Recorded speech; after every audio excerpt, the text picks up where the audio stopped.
Same people who today created the state of Israel and control the state of Israel.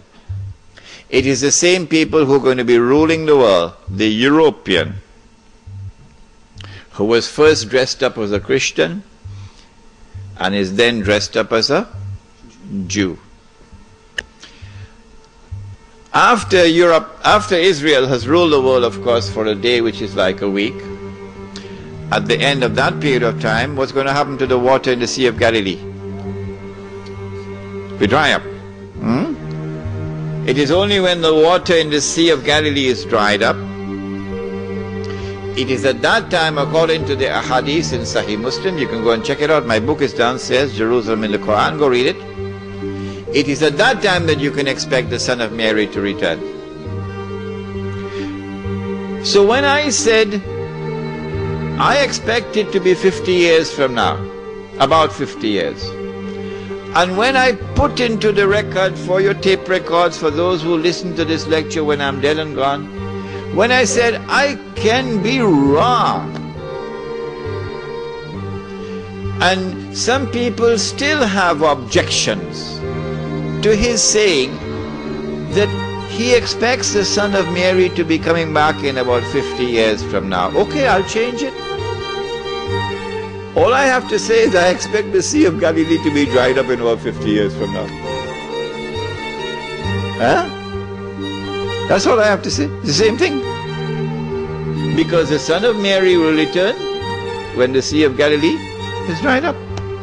So if they have objections to that, all I have to say, well, I expect the Sea of Galilee to dry up, 50 years today, and they'll be happy with that. Huh? It is at that time that Dajjal will now enter into a day which is like our day, and therefore he'll be in our dimension of time. And he'll be ruling the world from Jerusalem with what would appear to be eternal rule.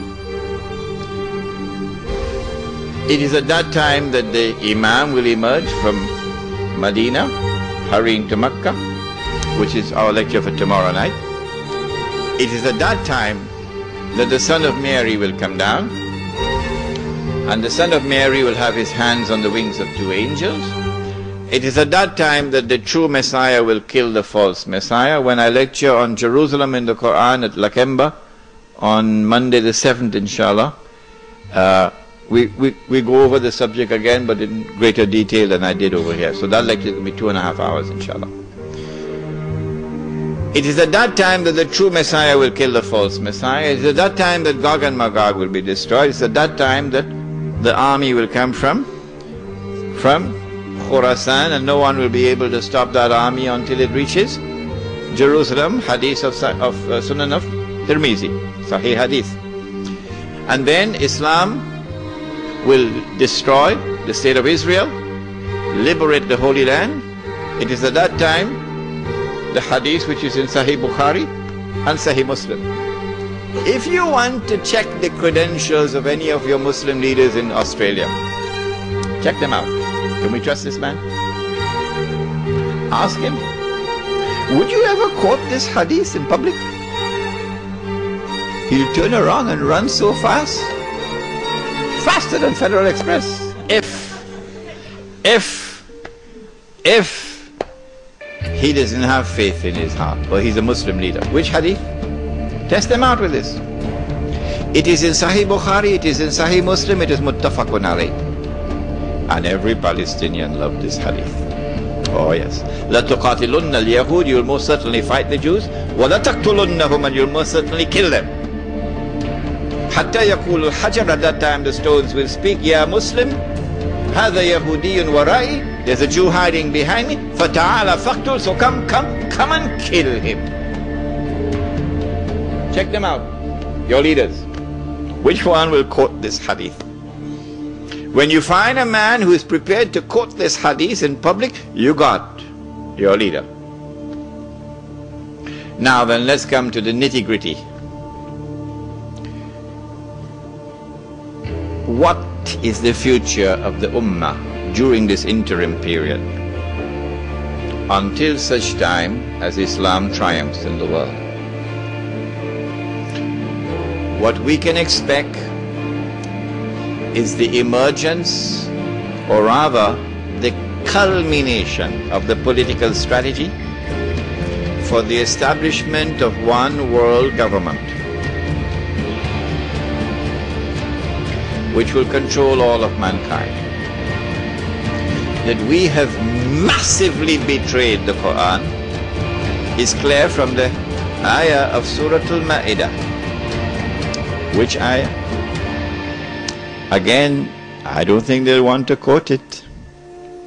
He says, Subhanahu wa ta'ala, بعد أعوذ بالله من الشيطان الرجيم يا أيها الذين آمنوا لا تتخذوا اليهود والنصارى أولياء بعضهم أولياء بعض ومن يتولهم منكم فإنه منهم إن الله لا يهدي القوم الظالمين.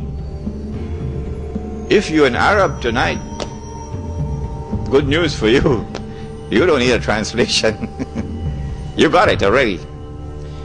But for the rest who need a translation for the word of Allah, remember, if you stay like that, you're disrespecting the Quran. May I repeat that? If you remain like this, that you do not know what I have just said, because you couldn't understand it, if you remain like this, you are disrespecting the Quran, and you'll pay a price for it. O you who believe, do not turn to Jews and to Christians for that relationship in which they become your awliya, a relationship in which you depend upon them for your protection, and you are now subservient to them like an alliance.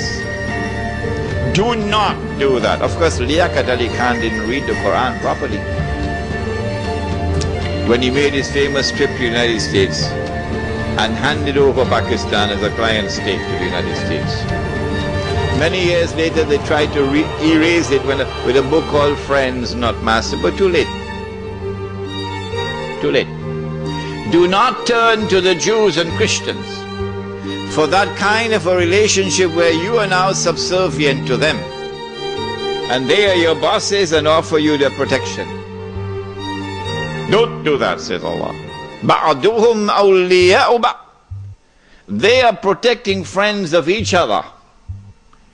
وَمَنْ يَتَوَلَّهُمْ مِنْكُمْ وَمَنْ يَتَوَلَّهُمْ مِنْكُمْ. Whosoever from amongst you turn to the world of Jews and Christians for that kind of a relationship, accept it, submit to it, فَإِنَّهُ مِنْهُمْ. You have left the ummah of Muhammad sallallahu ta'ala alayhi wa sallam. You're just whistling in the wind now. You have left the ummah of Muhammad alayhi salatu wasalam. If you think you are still in the ummah, you're just whistling in the wind.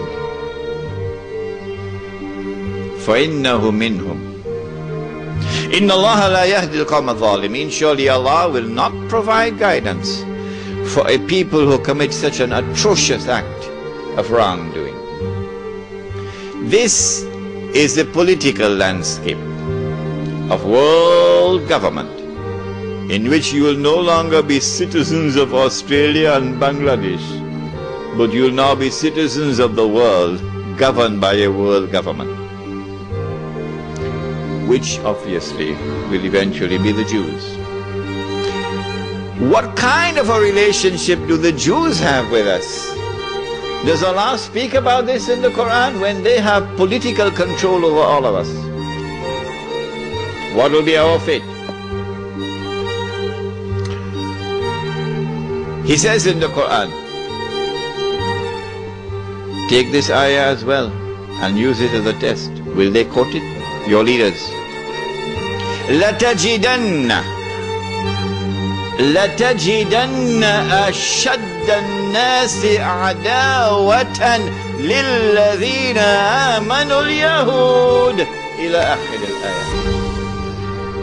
This is the word of Allah, not Imran Hosein. They can't arrest me for this. You had to arrest Allah. But they can't arrest Allah.